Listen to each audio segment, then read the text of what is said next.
काशी में एक ब्राह्मण रहते थे।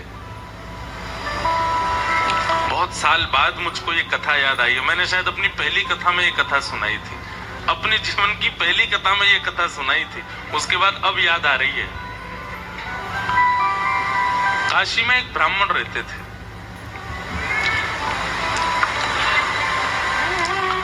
वो नित्य भागवत जी का पाठ करते थे। हम आपको भागवत जी की महिमा बता रहे हैं। नित्य भागवत जी का पाठ करते थे। श्रीमद् भागवत क्या है बंधुओं? साक्षात शब्दमय मूर्ति है श्री कृष्ण की। तेने यम वांगमयी मूर्ति प्रत्यक्ष कृष्ण एव ही। आप श्री राधा रमन लाल, श्री राधा वल्लभ लाल बिहारी जी को नहीं पहचान पाओगे यदि आप भागवत जी के आश्रय में नहीं आए हो तो। आप प्रभु श्री राम को नहीं पहचान पाओगे यदि मानस जी का आश्रय आपने नहीं लिया है तो। आप महादेव को नहीं पहचान पाओगे यदि शिव महापुराण के आश्रय में नहीं गए हो तो। आपको ग्रंथ का आश्रय तो लेना पड़ेगा। सीधी बात है भाई, एमबीबीएस डॉक्टर तभी बनोगे जब पढ़ाई की होगी, जब ग्रंथों का, जब उनके जो ग्रंथ होते हैं, उनके जो किताबें होती है उसका आश्रय लोगे, अध्ययन करोगे, तभी तो बन पाओगे डॉक्टर। प्रैक्टिकल बाद में है, थ्योरी पहले है। इसलिए हम लोग क्या है कि वैदिक सनातन धर्मी क्या है, हम लोग प्रैक्टिकल में पहले चले जाते हैं। अब लोग कुंभ में गोते तो इतने मार रहे हैं, उनसे पूछो इसका फायदा क्या है, इसका वर्णन कौन से शास्त्र में लिखा है, इसका नियम क्या है, इसका क्रम क्या है, ये नहीं पता।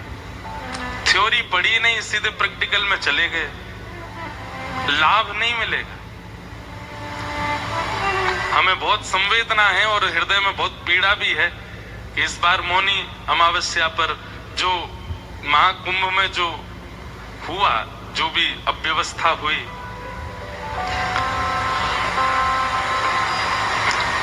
अब पता उस अव्यवस्था का कारण क्या था? सबको त्रिवेणी जहां संगम होता वहीं नहाना है।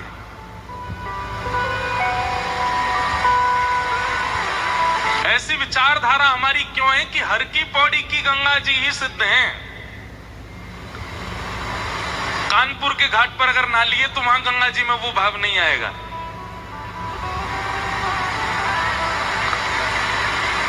ये विचारधारा हमारी क्यों? और ये हमारी केवल गंगा के प्रति नहीं है, हमें अपने घर के ठाकुर जी में कम विश्वास है, वृंदावन बिहारी लाल में ज्यादा है। अपने घर के ठाकुर जी, उनको एक बार को सेवा ना करें चलेगा, पर वृंदावन जाए तो बिहारी जी दर्शन जरूर होने चाहिए। दोनों समान हैं। ये समत्व कब आएगा? जब सत्संग अतीत हो, जब आपकी थ्योरी बढ़िया होगी तो प्रैक्टिकल अच्छा जाएगा ही। इसलिए हमारा आपसे निवेदन है, हम लोग बहुत धनवान हैं। सनातन धर्मावली हमारे लिए इतने शास्त्र प्रकट करके गए हैं श्री वेदव्यास जी महाराज। किसी एक शास्त्र को जीवन भर के लिए एक शास्त्र को प्रदान कर दीजिए, आपसे ज्यादा प्रसन्न व्यक्ति कोई नहीं होगा जीवन में। किसी एक शास्त्र को पूरा जीवन दे दीजिए, बस उस शास्त्र की कही मानिए बस। और सबसे सरल मानस जी हैं, रामचरितमानस हमारे मध्य प्रदेश में और पूर्वी उत्तर प्रदेश में तो मानस जी का पाठ घर घर में होता है। उन्हीं का आश्रय ले लीजिए। जब तक आप ग्रंथाकार का आश्रय नहीं लेंगे, आपको मूर्ति आकार ठाकुर जी में भाव उत्पन्न नहीं कर पाओगे आप। तो एक ब्राह्मण थे काशी में, वो नित्य भागवत जी का पाठ करते थे। और भागवत जी के पाठ के पीछे उनका उद्देश्य कोई पुण्य की प्राप्ति नहीं है। सब लोग इधर देखो, इधर देखो, यहां देखो, ध्यान पूर्वक सुनो। चाहे ब्रह्मा जी आ जाए यहाँ पे, आपको देखना हमको ये। यत्र यत्र रघुनाथ कीर्तनम तत्र तत्र कृतमस्तकांजलिं बाष्पवारि परिपूर्ण लोचनम मारुतिम नमत राक्षसांतकम। एक बार हनुमान जी कथा सुन रहे थे। हनुमान जी कथा ही सुनते हैं। पूरी हनुमान चालीसा में गोस्वामी तुलसीदास जी महाराज ने सिंदूर चढ़ाने का वर्णन नहीं किया, लड्डू के भोग का वर्णन नहीं किया। इसका मतलब ये नहीं कि नहीं करो, करना है, सिंदूर चढ़ाना है, लड्डू का भोग लगाना है, अकौआ के पत्ते चढ़ाने हैं, सब कुछ करना है। पर गोस्वामी जी ने एक भाव का वर्णन किया, क्या? प्रभु चरित्र सुनवे को रसिया। कथा सुनने के रसिया हैं हनुमान जी। तो एक बार हनुमान जी कथा सुन रहे थे और कथा में राम जी का इतना विरह हुआ हनुमान जी को कि दोनों भुजा उठा करके हनुमान जी रुदन करने लगे। राम जी से देखा नहीं गया। राम जी मन में सोचने लगे हनुमान जी इतने विरह में हैं, चलो इनको दर्शन दे दो।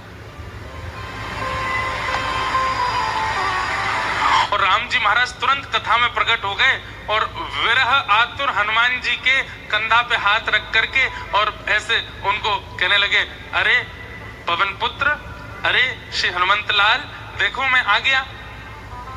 हनुमान जी महाराज भाव में रुदन कर रहे थे। जैसे ही स्पर्श किया राम जी ने तो नेत्र खुल गए। नेत्र खुल करके पीछे देखा, पीछे देख करके बोले, भगवान आप अभी क्यों आ गए? राम जी बोले, भैया तुम इतने भाव में रो रहे थे, हमने सोचा जाके तुमको दर्शन दे दें। हनुमान जी बोले, आपसे मेरी प्रार्थना है 2 घंटा बाद मिलिएगा, अभी कथा रह गई है 2 घंटा की, अभी कथा सुनने दो मेरे को, कथा के बीच में मत आइए आप, कथा अभी 2 घंटा और सुनने तक बाहर खड़े रहिए आप। राम जी बोले, अच्छा कथा इतनी प्रिय? हनुमान जी बोले, इस कथा से ही तो आप मिलते हो, और जिस साधन से आप मिलो उस बीच में आप भी आ जाओगे तो हम आपको भी नहीं देखेंगे, हम तो पहले कथा श्रवण करेंगे। तो इसलिए कथा के बीच में इधर उधर नहीं, सब लोग इधर देखो, सावधानी से सुनो। तो कथा ही नहीं आगे बढ़ रही हमारी। एक ब्राह्मण थे काशी में, वो नित्य भागवत जी का पाठ करते थे। उनका और कोई काम नहीं, बस गंगा तट पर बैठ करके भागवत जी का पाठ करना।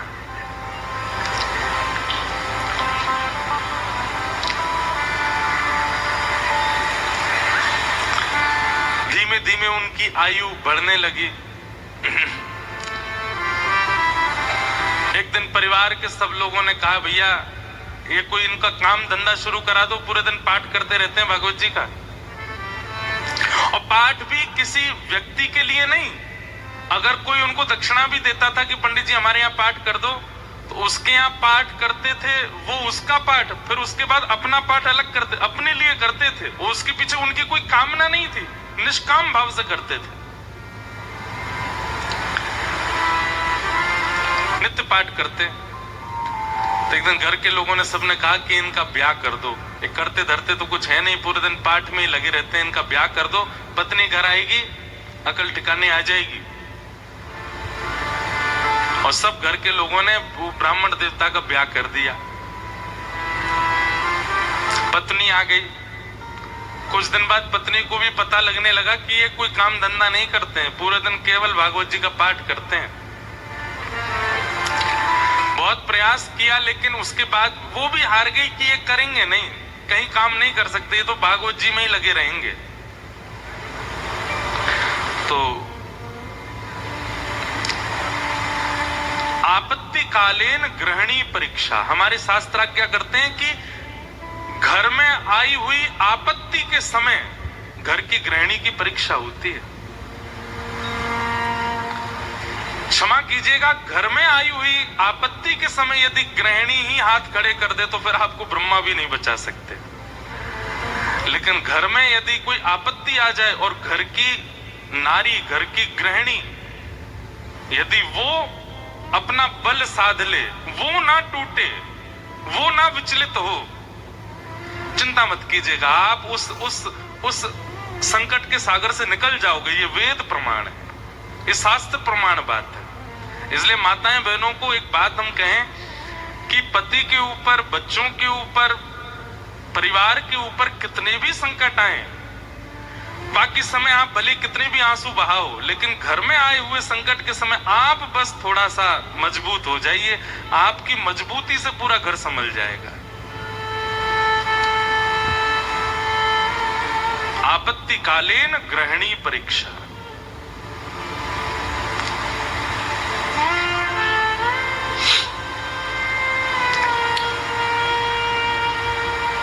पत्नी ने सोचा कि ये तो कुछ करते नहीं है,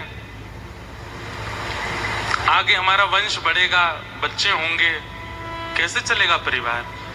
तो फिर उनकी ब्राह्मण देवता की पत्नी ने आज्ञा ली, बोले आपकी आज्ञा हो तो मैं कुछ करूं कार्य, देवी तुमको जैसा अच्छा लगे। भोजन बनाना बहुत अच्छा जानती थी, 3-4 घरों में उन्होंने काम ले लिया और वो जाती भोजन बनाती और उससे जो वेतन मिलता उसी से घर चलता था ब्राह्मण का। ब्राह्मण और प्रसन्न हो गए, बोले और बढ़िया, और कुछ नहीं करना पड़ेगा, भागवत जी में लगे रहो, पाठ करते रहो। अब इसमें कई लोग ब्राह्मण को कहीं आलसी मत समझिएगा, ये बहुत बहुत बड़ी बात हम आपको बताएंगे, वो अंत में उसका निचोड़ निकल के आएगा। 2-3 बालक भी उनके हो गए, चल रहा था घर। एक बार की बात, कुछ संतों का काशी में आगमन हुआ, संत आते रहते हैं काशी में, पर असमय में आना हुआ, बिना समय के संतों का आना हुआ। और उन्होंने किसी से पूछा, बोले भैया हम 5-10 मूर्ति हैं, कहीं प्रसाद पाने के इच्छुक हैं, कोई वैष्णव परिवार हो तो हमको बताओ। तो एक राह चलते व्यक्ति ने उन्हीं ब्राह्मण का घर बता दिया, बोले यहाँ चले जाइए, यहाँ बहुत एक सेवानिष्ठ और बड़े शास्त्रों का अध्ययन करने वाले ब्राह्मण रहते हैं, इनके पास चले जाइए, आप ये प्रसाद पवा देंगे। संतों ने घर में प्रवेश किया। ब्राह्मण देवता तो अपने पाठ में लगे थे, भागवत जी का ही पाठ कर रहे थे, और उनकी पत्नी बच्चों को, पति को स्वयं प्रसाद आदि पाकर के सारे बर्तन मांज करके उसने रखे ही थे। उसी समय संतों का आना हुआ और संतों ने आगे कहा, आओ बिटिया, हम 10 मूर्ति हैं, हम लोग अयोध्या से प्रयागराज जा रहे हैं, काशी बीच में पड़ा, किसी ने बताया आपका घर वैष्णव का है, बड़ी जोर की भूख लगी, ठाकुर जी को प्रसाद पवाओ और प्रसाद पवा के हम लोगों को प्रसाद बांट दो। ब्राह्मणी बेचारी बड़ी प्रसन्न हो गई कि मेरे घर आज संत पधारे हैं प्रसाद पाने। तुरंत उसने जाकर के रसोई घर में सामग्रियां देखी, सामग्री इतनी थी नहीं कि उन सबको पवाया जा सके। दौड़ी दौड़ी अपने कक्ष में गई, जाकर के अपने जो उसका धन वो कमाती थी उसको जाकर के देखा कि जाऊं लेकर के आऊं, तो वह भी इतना नहीं था कि उन 10 महापुरुषों की सेवा हो सके। और ब्राह्मण का एक स्वभाव है कि और अगर ये स्वभाव किसी ब्राह्मण में नहीं है तो वो ध्यान से सुने, ये ब्राह्मण का स्वभाव होना चाहिए। ब्राह्मण दान मिले तो लेने का अधिकारी होता है, पर मांगने का अधिकारी नहीं है। मांगे ना, ब्राह्मण का स्वाभिमान है, वो मांगता नहीं है और मांगना चाहिए भी नहीं। अब वो कभी रसोई में जाए, कभी कक्ष में जाए, कभी एकांत में बैठ के सोचे मैं क्या करूं, संत पधारे हैं घर पर, कैसे प्रसाद पवाऊं, क्या व्यवस्था करूं, कुछ लाऊं, कभी ऊपर कुछ ढूंढे, कुछ मिल जाए, कुछ भुजिया मिले, नमकीन मिले, कुछ तो मिले, कुछ तो दूं, पर कोई व्यवस्था नहीं बन पाई। बार बार उसको यहां से वहां घूमते देख संत समझ गए कि हम गलत समय पे आ गए। मुखमंडल बता देता है कई बार,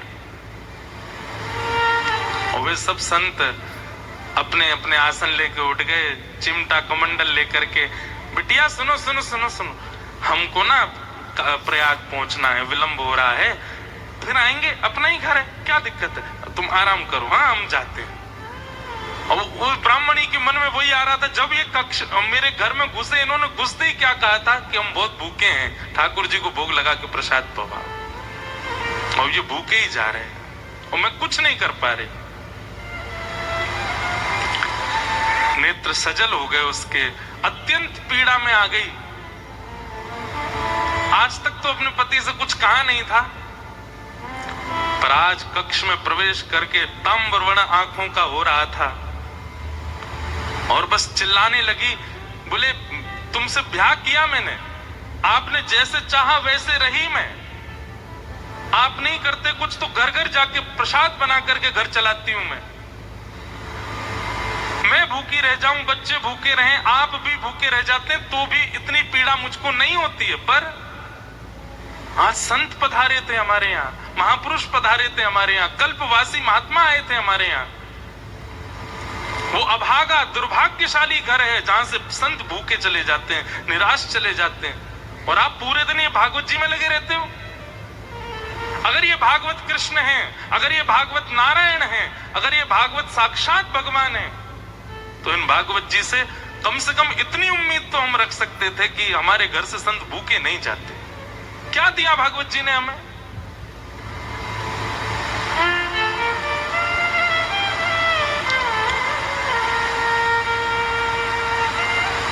ब्राह्मण बोले, देखो तुम मुझे कुछ भी कह लो, पर तुम जानती नहीं हो ये साक्षात कृष्ण है। मैं क्यों बचपन से आज तक भागवत जी के उन्हीं 18,000 श्लोकों का मुझे कृष्ण दिखते हैं, मुझे लीला दिखती है, मुझे शामा शाम का नित्य विहार दिखता है भागवत जी में, इनके विषय में कुछ मत कहो।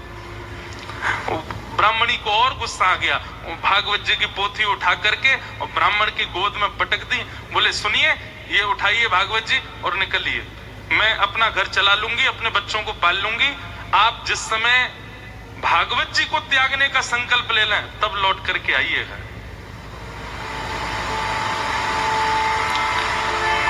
ब्राह्मण के नेत्र सजल हो गए, हृदय से लगा लिया भागवत जी को, निकल पड़े, घर से निकल गए और गंगा जी के तट पर जाकर के खूब रोए, खूब रुदन किया।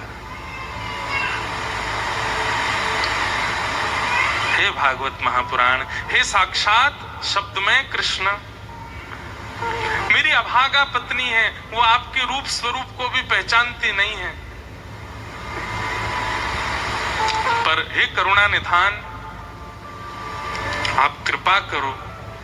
मैं कहूंगा भी तो भी वो अध्ययन नहीं करेगी, तो भी वो मुझसे कभी कथा नहीं सुनेगी, पर आप कृपा कीजिए और मेरी गृहिणी को अपने रूप का दर्शन करा दीजिए।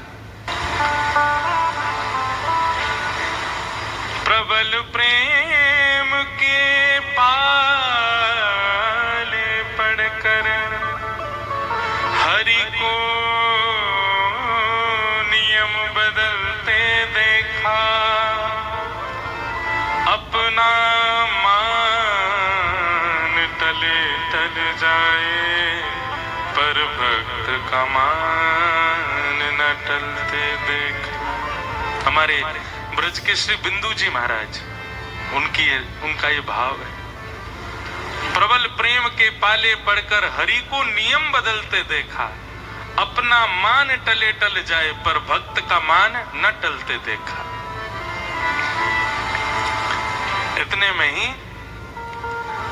नन्हे से कन्हैया, ऊंची धोती पहनी, घुटने घुटने तक, नीचे के पांव ठाकुर जी के दिखाई दे रहे हैं, उनमें सुंदर सुंदर कड़ूला पहने, कड़ूलान में भी छोटे छोटे घुंघरू लगे हैं, कमर में करधनी पहनी है, करधनी में भी छोटी छोटी घंटी लगी है, गले में सुंदर दो हार पहने हैं, हाथों में बाजूबंद, ऐसे हाथों में कड़ूला, और सिर पर एक स्वाफा बांध करके सांवरे सलोने कमल नेत्र ठाकुर जी प्रकट हो गए काशी में।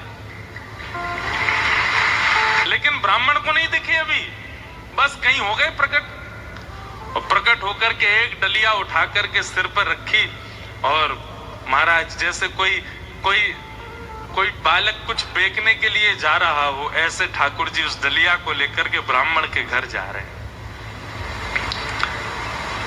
ब्राह्मण के घर पहुंच गए, ब्राह्मण गंगा किनारे अभी रो रहा है, और उसके घर पहुंच करके बाहर से उसके गेट को खटखटाने लगे।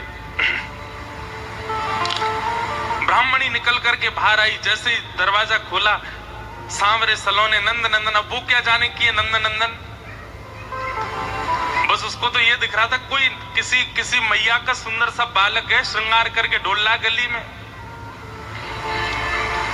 जैसे द्वार खोला, द्वार खोल करके बोली, अरे बालक तुम कौन हो, कहां से आए हो, माताजी कहां तुम्हारी, पिताजी कहां, अकेले कहां घूम रहे हो, और ये इतनी भारी डलिया लेकर के कहां जा रहे हो। डलिया के ऊपर वस्त्र पड़ा था, तो ठाकुर जी एक हाथ से डलिया पकड़े, दूसरे हाथ से इशारा करके बोले, मानो इशारा कर रहे हैं हम गूंगे हैं, बोलना नहीं जानते। अच्छा गूंगे हो? ठाकुर जी बोले तो बोले फिर यहाँ क्यों आए हो? तो ठाकुर जी ने उसको इशारा किया कुछ लिखने को दो, हम बताएं कौन है कैसे आए।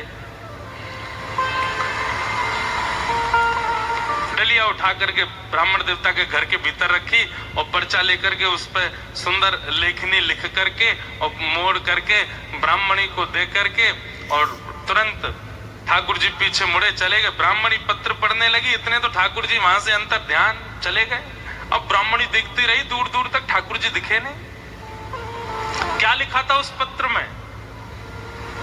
ठाकुर जी बोले हमें छोटा बालक मत समझो, हमारी कद को देख करके बस ये जान लो हम बौने हैं। हमारी हमारी हमारी जो कद है वो इससे बड़ी नहीं है, ऊपर नहीं तो हमारी उम्र बहुत है और हम बहुत बहुत धनवान परिवार से आते हैं। बहुत वर्षों से तुम्हारे पतिदेव हमारे कुल के लिए पाठ कर रहे हैं भागवत जी का, पर आज तक उन्होंने वेतन नहीं लिया अपना, आज तक एक रुपया भी हमसे मांगा नहीं। पर मुझे आज पता चला कि उनके परिवार को बहुत आवश्यकता है, इसलिए संपूर्ण जीवन काल में उनका जितना भी वेतन होता था वो हम देने के लिए आए हैं। वो जैसे ही घर आए उनको दे दीजिएगा। और ऐसा कह के ठाकुर जी चले गए। अब जैसे ही वो डलिया के ऊपर से वस्त्र हटा करके देखा, विविध प्रकार की मणियां, रत्न, सोने, जवाहरात, हीरे आदि सबसे लबालब भरी हुई वो डलिया। ब्राह्मणी मनी मन सोचने लगी मैंने भी बेवजह डांटा, बिन बताए पाठ कर रहे थे यहाँ पर और मुझे लगता तो था कि ये पाठ करते हैं, इसके पीछे कोई कारण नहीं, कुछ मिलता नहीं इनको, कुछ फिर भी लगे रहते हैं, पर ये तो बड़े गोपनीय हैं, मुझे बिन बताए किसी परिवार के लिए कर रहे थे। अपने बेटा को बुलाया, बोले सुनो पिताजी को खोजो कहाँ है, ढूंढ के लाओ उनको। पिताजी बैठे थे गंगा किनारे, बच्चे ने जाकर पिताजी जल्दी चलो मैया बुला रही घर पे। शाम हो गई, लौट करके ब्राह्मण आए, बड़े उदास हताश हृदय से भागवत जी लगी हैं। जैसे ही घर आए, आज घर का स्वरूप ही बदल रहा था, बढ़िया सुंदर दिए जल रहे हैं बाहर। द्वार खोल करके देखा तो पत्नी का भी स्वरूप बदल गया है, बालक भी बिल्कुल नए नवीन कपड़े पहन करके विचरण कर रहे हैं।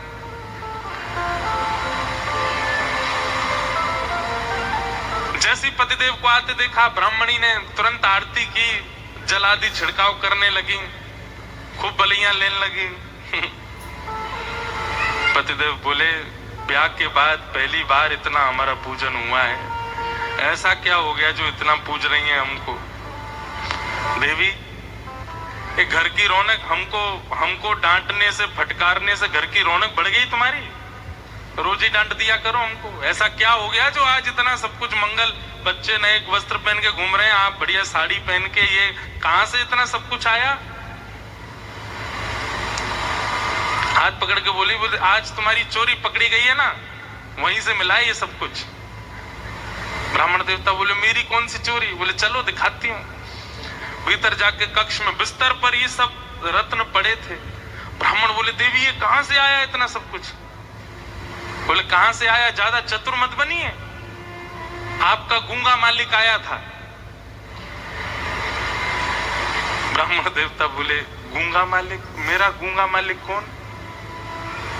बोले बहुत छोटा सा था, पीली पीली धोती पहनी थी उसने, ऐसी सुंदर स्वापा सिर पर बांध रखा था, ऐसे गदमदरा से उसके हाथ मोटे मोटे से, और इतने सुंदर उसका मुखमंडल, गाल बिल्कुल गुलाबी, आंखें बिल्कुल ऐसे कटाक्ष जैसी, और क्या सुंदर। ब्राह्मण देव बोले नाम नहीं पूछा, बोले वो इशारा किया उसने कि मैं गूंगा हूं। वो तुमको कैसे पता फिर मेरा? बोले वो लिख के देके गया। बोले कहां लिखा है दिखाओ। जैसे ही पृष्ठ पत्र वो उनके ब्राह्मण के हाथ में दिया, अक्षर सब अंतर ध्यान हो चुके थे। देवी यहां तो कुछ भी नहीं लिखा है। ब्राह्मण बोले दिखाओ। ब्राह्मणी ने देखा तो वहां कुछ भी नहीं था। ब्राह्मणी ब्राह्मण को देखे, ब्राह्मण ब्राह्मणी को देखे, बोले ये हुआ क्या है? ब्राह्मण ने कहा सही से बताओ रूप कैसा था? बोले श्याम वर्ण था, कमल नेत्र थे, अधर बड़े मधुर थे, हस्तकमल और सर्वांगीण अंग ऐसा था कि मैं अभी तक भी उस छवि को भूल नहीं पा रही हूं। एक अद्भुत सी सुगंधी आ रही थी जब वे आए थे घर पर, और बहुत देर तक तो मैं उनके रूप का ही चिंतन करती रही। ब्राह्मण देव ज्यों-ज्यों रूप का वर्णन सुने, त्यों-त्यों नेत्रों से आंसू गिरते जाएं। तुरंत भागवत जी को खोला और खोल करके दसम स्कंद के वेणु गीत के श्लोक को उद्धृत करना प्रारंभ किया, और पत्नी से कहा मैं एक श्लोक में श्लोक की व्याख्या करूंगा, बताना ऐसा ही रूप था क्या? कि वरहा पीड़म नटवर वपु कर्णयो कर्णकारम विभ्रदवासः कनक कपिसं वैजयन्तीं च मालाम् रन्ध्रान् वेणु अधर सुधया पूरयन् गोपवृन्दै वृन्दारण्यं स्वपदरमणं प्राविशद गीत कीर्ति। उन्होंने एक ही कान में कुंडल पहना था, एक ही कान में कन्नेर का पुष्प लगा था। ब्राह्मणी बोली हाँ हाँ, एक कान में कन्नेर का पुष्प था, गले में 2 स्वर्ण की माल और उसके साथ एक वैजंती माला थी। ब्राह्मणी बोली हाँ, उनके गले में वैजंती माला भी थी। पीतांबरी ऐसी चमक रही थी मानो सूर्य को भी लज्जा हो जाए। बोले हाँ, ऐसी ही उनकी पीतांबरी थी। नेत्र बंद हो रहे हैं और खुल रहे हैं, ये बंद होना खुलना, इसमें ऐसा लगता था कि मानो जैसे हम कहीं खो जाएंगे, हम कहीं डूब जाएंगे इनके रूप माधुरी में। बोले हाँ, ऐसा ही रूप था। ब्राह्मण तुरंत चरणों में गिर गए। देवी वो कोई और नहीं, साक्षात योगेश्वर कृष्ण आए थे, साक्षात वृंदावन चंद श्री ठाकुर जी आए थे। और वे तुमसे कह के गए कि मैंने बाल्यकाल से उनके घर के लिए पाठ किया। वो इसलिए कह के गए क्योंकि मैंने पाठ निष्काम भाव से किया, आज तक किसी कामना से नहीं किया। और निष्काम पाठ, निष्काम सेवा ठाकुर जी की लगती है, वो ठाकुर जी की ही हो जाती है। मेरे जीवन भर का पाठ का जो भी मूल्य होना चाहिए था, वो मूल्य देने के लिए ठाकुर जी आए थे। जगत मजूरी देते है क्यों राखे भगवान। ठाकुर जी भी मजदूरी देते हैं सबकी, जो जैसी सेवा करता वैसी मजदूरी मिलती है उसको।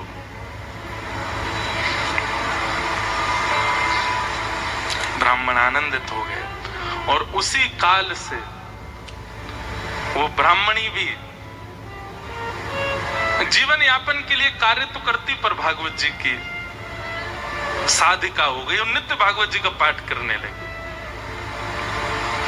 भागवत कोई ग्रंथ नहीं है, कोई किताब नहीं है, कोई पोथी नहीं है। और एक बात कह दूं तो कोई अतिशयोक्ति नहीं, पुराण से ऊंचा हमें शब्द मिला नहीं, इसलिए हम पुराण कहते हैं। श्रीमद् भागवत सचल श्री कृष्ण है, साक्षात कृष्ण है। आपको शायद राधा रमण जी के मंदिर में श्री कृष्ण की प्रतिमूर्ति, श्री कृष्ण का भाव का अनुभव ना हो, पर कथा में हो जाएगा। आपको शायद कभी वृंदावन में वो अनुभव ना हो जो कथा में हो जाएगा। क्यों? कथा में सचल शब्द के रूप में श्री कृष्ण विचरण करते हैं। ऐसी भागवत जी को हम बारंबार प्रणाम करते हैं, वंदन करते हैं। बोलो भागवत महापुराण की। ऐसी भागवत जी। इसलिए एक एक शब्द, एक एक भाव बहुत ध्यान पूर्वक सुनना है कथा का, क्योंकि श्री कृष्ण है। कल हम लोगों ने महात्म की चर्चा सुनी। आइए आज से प्रथम स्कंद में हम लोग प्रवेश करते हैं। जन्माद्यस्य तोन्मयादितरतः चार्थे स्वविज्ञस्वराट् तेने ब्रह्म हृदय आदि कवये मुह्यन्ति सूरयः तेजो वारिमृदां यथा विनिमयो यत्र तृषगो मृषा धाम्ना सदा निरस्तकुहकं सत्यं परम धीमहि। सत्यम परम धीमहि। जो लोग उठ गए हैं वो धीमे धीमे आगे आ जाओ, ऐसे आओ कि किसी को पता भी नहीं चले, खिसक के ही आगे आ जाओ, उठ के मत आओ। भागवत जी का पहला श्लोक, जन्माद्यस्य यतोऽन्वयादितरतश्चार्थे स्वविज्ञस्वराट्। ऐसे हल्ला करके मत आओ भैया, धीमे धीमे खिसक के ही आ जाओ। और जो कार्यकर्ता भी हो वो भी सबको बैठे बैठे ही आगे आने को बोल दो। जन्माद्यस्य यतोऽन्वयादितरत, सावधानी से सुनो सब लोग। वेद व्यास जी महाराज ने भागवत जी की रचना में प्रथम श्लोक जकार से प्रारंभ किया, ज शब्द से प्रारंभ किया। हमारे व्याकरण में ऐसा कहते हैं कि जकार जो है ये दग्धाक्षर है। संस्कृत के विद्वान यदि किसी शुभ स्तुति का प्रारंभ करते हैं तो ज शब्द पहले नहीं बोलते, क्योंकि ज शब्द जो है, ऐसा नहीं है कि नहीं बोलते, पर ज शब्द को दग्धाक्षर कहा। दग्धाक्षर मतलब लिखने वाला, बोलने वाला, कहने वाले का हृदय पीड़ा में होगा तो वो ज ही बोलेगा पहले, दग्धाक्षर। भागवत जी में गोपियों ने गोपी गीत गाया। कितने लोगों को गोपी गीत याद है सागर में? वाह भैया, 5000 लोगों में 5 हाथ उठे। अब भागवत जी हो गई हैं आपके सागर में। अब हमको कुछ दक्षिणा दीजिएगा। दक्षिणा के रूप में यही दीजिए कि नित्य गोपी गीत का पाठ प्रारंभ कर दीजिए और गोपी गीत याद कीजिए। अब देखो कब याद करोगे, जीवन निकलता जा रहा है आप लोगों का। कई लोग तो बिल्कुल बिल्कुल बाउंड्री पे ही खड़े हैं। वैसे तो एक बात देखी जाए, बाउंड्री पर हर व्यक्ति खड़ा है, हर व्यक्ति बाउंड्री पर। कब उसका अंत हो जाए कोई जानता है क्या? इसलिए भैया जीवन में अब तक आपने सब करके देख लिया। गुलाब जामुन खा के देख लिया, रसगुल्ला खा के देख लिया, जलेबी खा के देख लें, और आपके सागर की कोई प्रसिद्ध मिठाई हो तो वो भी खा के देख ले, मध्य प्रदेश का कुछ प्रसिद्ध हो तो वो भी खा के देख लिया। अमरूद की चटनी बनती है ना यहाँ पे, हैं? देखो हमें पता है, खिलाई नहीं है अभी तक किसी ने, बस पता है।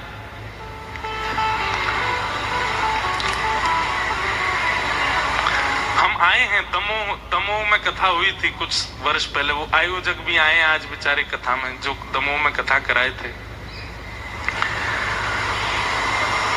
तो आपने सब कुछ करके देख लिया, आपने भोग भोग के देख लिए, रोग रोग के देख लिए, योग योग के देख लिए, सब कुछ करके देख लिया। अब बच्चा कुछ जीवन में ब्रजवासी आए हो आपके नगर में, या की बात मान के देख लो, गोपी गीत याद कीजिए और नित्य गोपी गीत अपने घर के ठाकुर जी को सुनाओ। नहीं तो यहां अगर आपका आने का क्रम नित्य है, बालाजी को सुनाओ गोपी गीत। गोपी गीत का प्रारंभ भी जयति तेधिकम ज से ही होता है। क्यों? क्योंकि ठाकुर जी अंतर ध्यान हो गए हैं और उस समय में गोपियां विरही होकर के ठाकुर जी को पुकार रही हैं, इसलिए ज शब्द से प्रारंभ हुआ गोपी गीत का भी। श्रीमद् भागवत जी का प्रारंभ ज शब्द से हुआ, जन्माद्यस्य यतो। और तो सुनो, हम सबका प्रारंभ जा शब्द से हुआ। जन्म, हम सबका भी जन्म हुआ है, इसका मतलब हम सब भी कहीं ना कहीं दग्ध हृदय वाले, हम सब भी पीड़ित हैं, और निश्चित है पीड़ित हैं, इसलिए तो जन्म हुआ। अगर पीड़ित नहीं होते तो वैकुंठ में होते। हमारे कोई पूर्व के कर्म, पूर्व के दुष्कर्म शेष रह गए हैं जो हमें भोगने हैं, पूर्व के पुण्य कर्म रह गए जो हमको भोगने हैं, उसके लिए तो हम आए हैं पृथ्वी पर। इसका मतलब पीड़ित ही है हमारी आत्मा, इसलिए हमारे प्रादुर्भाव को जन्म कहा गया।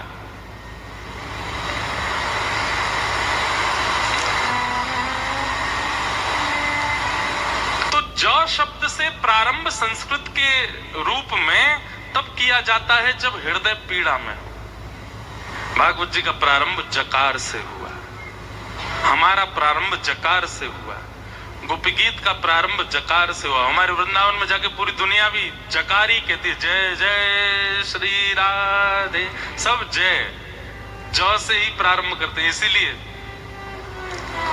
पीड़ित है हृदय हमारा, और हम नहीं जानते होंगे, हमारी आत्मा जानती है।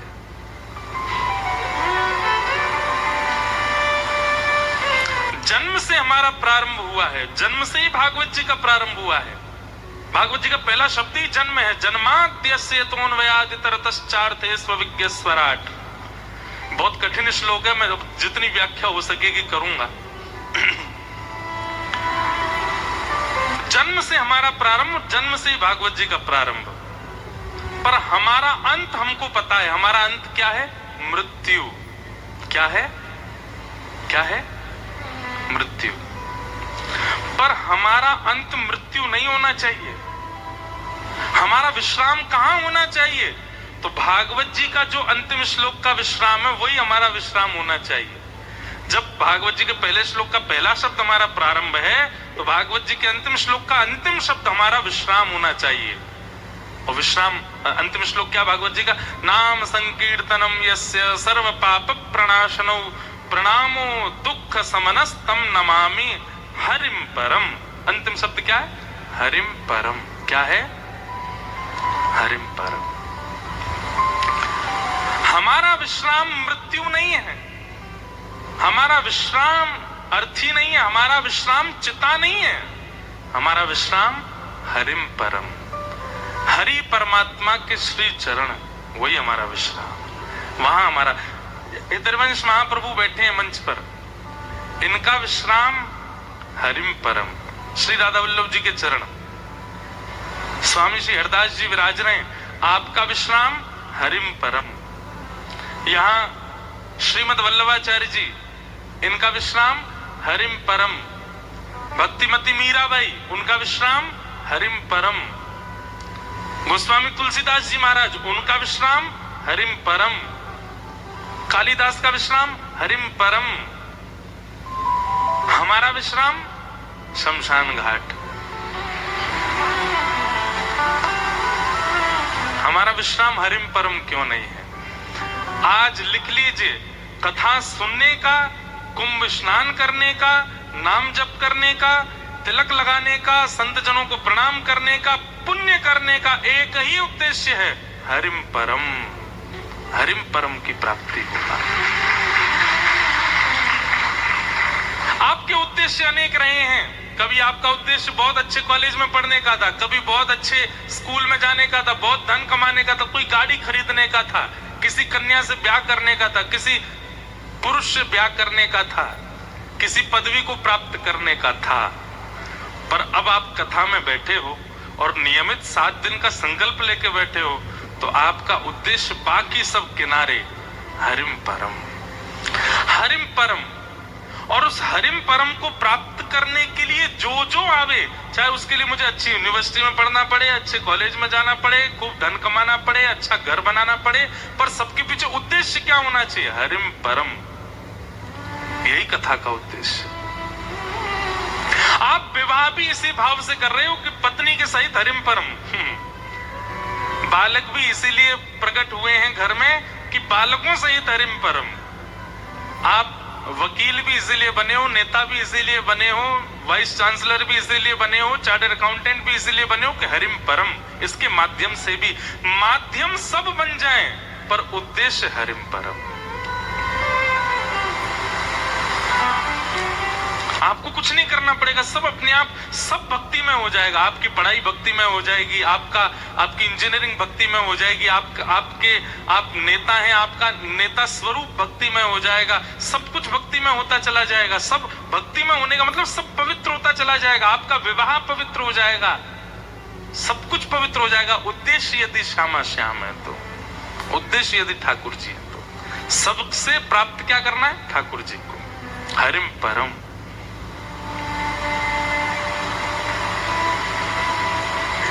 ये उद्देश्य मान लीजिए। कई लोग हमको, हम अब हम तो केवल कथा कहना जानते हैं, पर कई लोगों को लगता है ये बाबा जी कुछ जानते होंगे। एक माता जी अभी मिली मुझे, मुझको बोलती हैं प्रणाम कर, बाबा मेरे मन में क्या चल रहा है। अब मैं अपने संग पंडित जी को देखूं, मैंने कि क्या बोलूं इनको। मैंने कहा मैया हम वो वाले बाबा नहीं है, हम तो केवल कथा सुनाते। नहीं नहीं तिलक लगा रखा है आपने, हाँ धोती पहनी है। अरे भैया मैं हमसे केवल कथा कहनी आती है और कुछ नहीं। नहीं नहीं मेरे मन में क्या चल रहा है बताओ। फिर हमको दो चार बातें तो पता ही हैं, वो सबके मन में होती हैं। मैंने कहा आप बहुत पीड़ा में हो, दुनिया आपके साथ अच्छा व्यवहार नहीं करती। आंखों से आंसू आने लगे मैया के, बचाए हो बाबा। अरे मैंने कि मैया राधे श्याम जपो, जीवन एक परीक्षा है। परीक्षा पत्र को देख करके घबराते तो सारे बालक हैं, पर जिसका अध्ययन, जिसका स्वाध्याय उचित होता है, तुरंत कलम उठा के लिखने लग जाता है, बढ़ता है आगे, सोचता है, विचार करता है, करने लगता है। और जिसका स्वाध्याय अच्छा नहीं है, वो इधर उधर ही देखता रहेगा, उसके में से देख लूं, यहां से देख लूं, वहां से। ठीक वैसे ही इस संसार में हमारी जो जीवन में आने वाली परिस्थितियां परीक्षा हैं। जिसका कथा रूपी, जिसका सत्संग रूपी स्वाध्याय अच्छा होगा, वो जीवन में आने वाली परीक्षा को पार करने लगेगा। और जिसके जीवन में सत्संग ही नहीं होगा, वो इधर उधर ही देखता रहेगा। मेरे जीवन में संकट आ गए, क्या करूं बाबा, मेरे मन में क्या बताओ। सत्संग बहुत बलवान है, आश्रय लेके तो देखो। उद्देश्य आपका क्या हो, हरिम परम, और कुछ नहीं।